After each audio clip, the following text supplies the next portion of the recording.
Pierre Frogier, on l'a vu dans ce journal, les rouleurs sont repartis, un protocole d'accord a été signé. Dans cette affaire, on a vu s'affronter deux visions d'avenir, une économique, l'autre politique. Vrai ou faux? Vrai. Je voudrais d'abord dire que je ne sais pas ce qui a été signé exactement, mais je pense que c'est un soulagement pour tout le monde, et notamment pour les rouleurs, pour la population, et pour les rouleurs de pouvoir rentrer chez eux. Parce que ce conflit qui a duré près de 3 semaines euh, n'aurait pas dû s'enquister dans la ville de Nouméa comme ça s'est passé. Parce qu'il y aurait pu y avoir malheureusement d'autres drames. Alors effectivement, moi ce que je retiens, et je voudrais remercier les rouleurs, je voudrais remercier les mineurs indépendants pour avoir mené ces actions, parce qu'en réalité, ça a permis de sensibiliser toute la population calédonienne. Le nickel, je le dis depuis des années, je vais vous le répéter ce soir, le nickel, ça a été, c'est et ce sera un élément déterminant de l'évolution politique de la Nouvelle-Calédonie. Alors on va y revenir, mais vous avez dit s'enquister ce conflit. Pourquoi l'attitude de certaines parties n'était pas celle qu'il aurait Parce fallu? que c'est le nickel, parce que c'est un sujet déterminant pour l'avenir, il ne peut pas y avoir, enfin, il était impossible de sortir de ce conflit par un rapport de force. Il faut parler, il faut trouver un compromis par la voie du consensus. C'est la seule solution pour traiter ces sujets qui sont aussi lourds pour préparer notre avenir. Alors sortir par le consensus, c'est ce qui s'est passé grâce à la médiation de M. Goa. Mais on a vu quand même des tensions fortes, hein. On Oui, a non, vu une mais radicalisation sur ce moi, conflit. je sais Peut-être de pas, vie. je sais pas exactement ce qu'il y a dans le document, mais j'ai pas l'impression que le sujet soit vraiment réglé. Et en tout cas, ce que je constate, c'est que chacun rentre chez soi, satisfait, et il me semble qu'une méthode a été mise en place pour pouvoir aborder ces sujets difficiles. Et c'est déjà, par rapport à ce qu'on a connu depuis 3 semaines, effectivement un grand pas. Alors, la question tout à l'heure que vous posiez, c'est y a-t-il deux visions? Moi, ce que je retiens de ça, et encore une fois, je les remercie pour ça, c'est que il y a effectivement la politique d'un côté et l'économie de l'autre. Moi, j'ai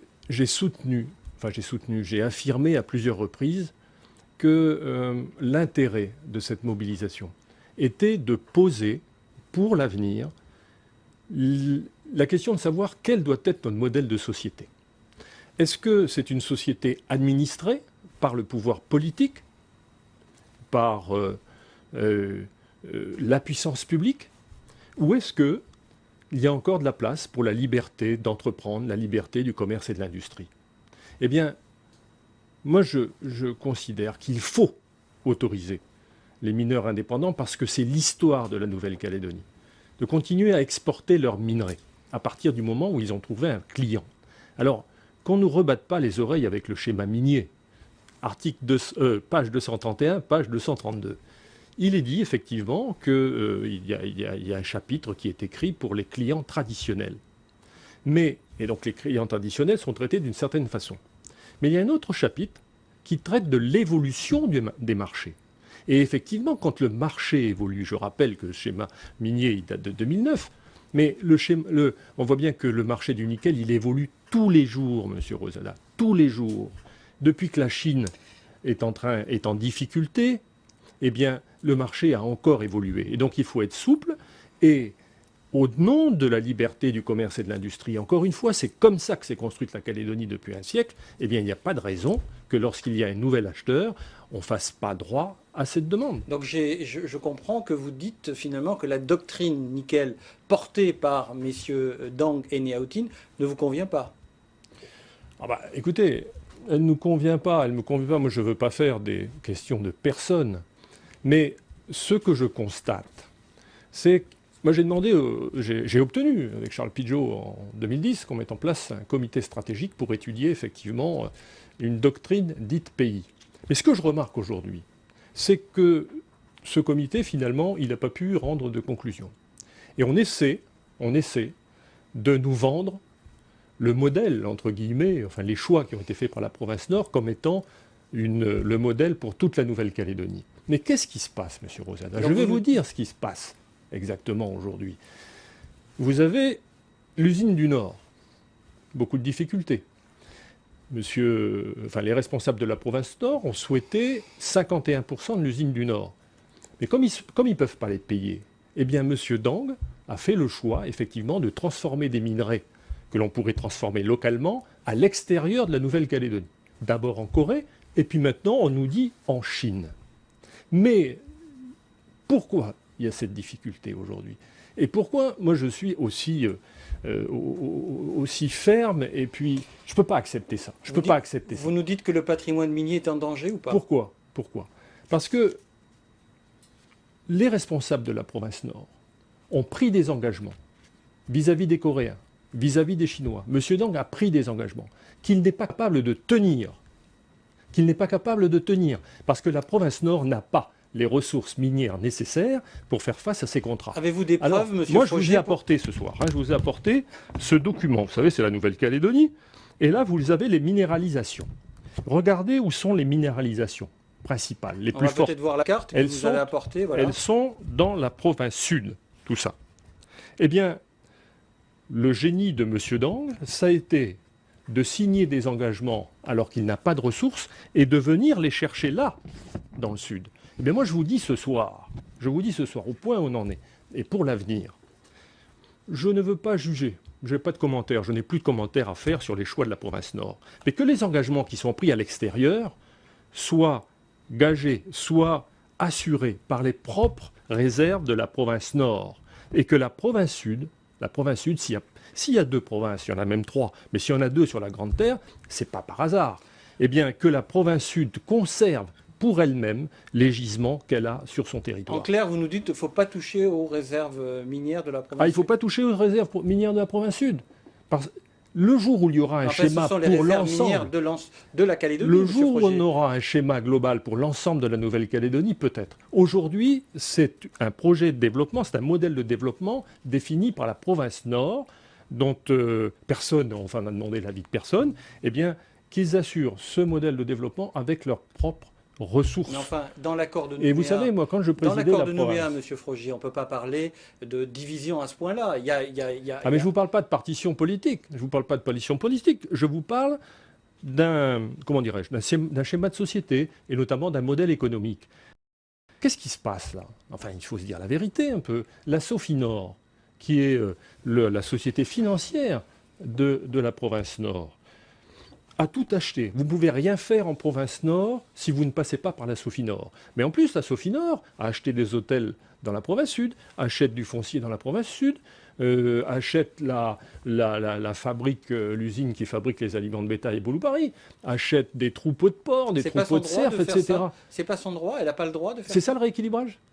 Non, mais je vous demande, elle a quand même moi, le je vous droit pose la question. d'investir. Est-ce que c'est ça le rééquilibrage? Elle a quand même le droit d'investir. Mais c'est un modèle socialisant, je vais employer un mot à basse résonance. C'est un modèle socialisant, effectivement, où la puissance publique, c'est-à-dire le politique, veut tout maîtriser. Là, moi, je vous dis, je ne veux pas d'une Nouvelle-Calédonie comme ça pour mes enfants, parce que c'est pas notre histoire, c'est pas l'histoire que l'on vit depuis plus d'un siècle maintenant. Votre vision d'avenir, Pierre Frogier, c'est une société ultra-libérale alors? Non, pas du tout. Regardez sur le nickel. Parce que ce sont des richesses minières, parce que ce sont des richesses qui doivent appartenir effectivement à la collectivité. Il faut que la population en retire le meilleur bénéfice. Eh bien, qu'est-ce que c'est que le schéma minier?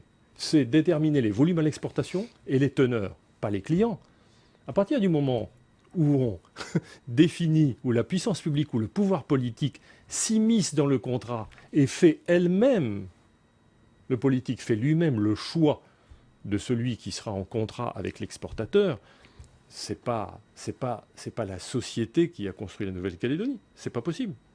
On n'en est pas arrivé là aujourd'hui avec des schémas pareils. Alors, que ce soit les responsables de la province Nord, ils ont été élus démocratiquement, légitimement. Ils ont leur modèle, eh bien, ça ne doit pas être celui de la province sud. Et vous savez, Trop de il y a eu politisation beaucoup... selon vous, alors, si je vous comprends. Revenons. Vous savez, sur cette carte-là, ici, vous avez un gros massif, qui est le massif de Prony et Pernod. Voilà. C'est le dernier grand massif connu dans le monde qui peut, à la limite, supporter une nouvelle usine. Eh bien, quand je présidais la province, j'ai tenu à sanctuariser ce massif de façon que la province Nord ne mette pas la main dessus. Malheureusement, aux dernières élections en 2014, la nouvelle majorité de la province Sud a fait en sorte de revenir sur cet engagement, ce que je regrette. Et ceci explique peut-être cela. L'autre actualité, Pierre Frogier, cette semaine, c'était la visite de Bruno Le Maire en Calédonie. Oui, il a fait des déclarations, il a parlé de la Nouvelle-Calédonie qui doit rester dans la France. J'imagine que c'est exactement ce que vous pensez. J'ai envie de vous demander, comment la Nouvelle-Calédonie peut-elle rester dans la France aujourd'hui ? Écoutez, j'ai eu cette conversation et ce débat avec Bruno. Et moi, je suis très heureux qu'il soit venu en Nouvelle-Calédonie parce que Bruno Le Maire, quoi qu'il arrive en 2017, sera un homme qui va compter dans la vie politique française et notamment dans notre famille. Et il était important qu'il vienne découvrir le Pacifique. Il est allé à Wallis et Futuna et en Nouvelle-Calédonie. Comment la Calédonie peut-elle rester au sein de la Calédonie peut rester France ? française ? Quand il me dit ça, il dit, tu sais, si je suis président de la République, voilà ma conviction, je veux que la... Je dis, ok, c'est très bien, ça nous rassure, mais il n'y a pas, à l'heure où l'on parle, il n'y a pas et il n'y aura pas de majorité électorale dans les urnes pour que la Calédonie devienne indépendante. Le corps électoral pour les élections de sortie de l'accord, si jamais il doit y avoir un scrutin d'autodétermination, c'est à peu près le même que le corps électoral pour les élections provinciales. Et donc, je disais à Bruno, c'est pas... Aujourd'hui, la question ne se pose pas si la Calédonie restera dans la France. Elle restera dans la France. C'est comment elle le restera. Alors, comment le restera-t-elle ? Eh bien, comment non-indépendantistes et indépendantistes vont vivre ensemble ? C'est pour la raison pour laquelle j'essaierai de me battre jusqu'à la fin, jusqu'au bout de mes forces, pour que l'on soit capable de construire un nouvel accord. Quelque chose de nouveau qui donne un rebond à la Nouvelle-Calédonie. Nous avons été capables de faire de belles choses entre 1988 et 2018. Il n'y a pas de raison qu'au-delà de 2018, nous ne soyons pas capables ensemble de faire des choses donc la réponse pour ancrer la Calédonie dans le XXIe siècle. C'est le troisième et effectivement, c'est le troisième accord. C'est le troisième accord. Il faudra, j'en suis persuadé, rédiger un code de la citoyenneté qui permette aux différentes populations, les populations de différentes origines de Nouvelle-Calédonie, de se sentir calédonienne, de se sentir citoyenne de Nouvelle-Calédonie, parce qu'aujourd'hui c'est un peu compliqué, puisque c'est une citoyenneté par défaut, alors que là il faut que ce soit une citoyenneté par construction. Deux choses avant de nous quitter pour finir. Deux mots. Un mot sur l'affaire d'Anthony Lecrin.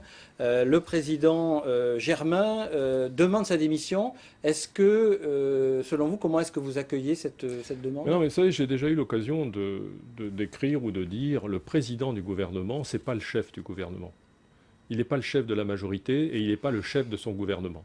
Chaque membre du gouvernement est issu du groupe politique qu'il a élu, et le groupe politique, c'est celui du Congrès. Et donc, si Anthony Lecrin a des comptes à rendre, eh bien, c'est devant son groupe politique, devant le groupe de l'Union calédonienne. Dernière chose, un mot sur la mission de Daniel Goa, mission réussie ?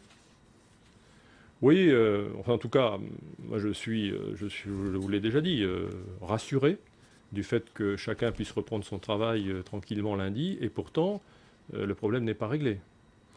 Je pense que le président Goa s'est rendu compte que ça devenait très difficile aussi à l'intérieur de l'Union calédonienne, entre le Nord, le Sud, des tensions fortes à l'intérieur de l'Union calédonienne du Nord, et donc il était important pour lui et probablement utile pour son mouvement politique de retrouver, retrouver une parole commune, encore une fois, sur le nickel. Donc, finalement... Tant qu'on n'aura pas compris que le nickel est au cœur de tout, et je reviens à ce que je vous disais en préambule, moi je salue l'initiative qui a été prise par, même s'ils sont restés trop longtemps, parce que ça a fait prendre conscience, j'en suis persuadé, à la grande majorité de la population de la Nouvelle-Calédonie de cet enjeu. Merci Pierre Frogier pour avoir accepté notre invitation. Merci. Avant de se quitter,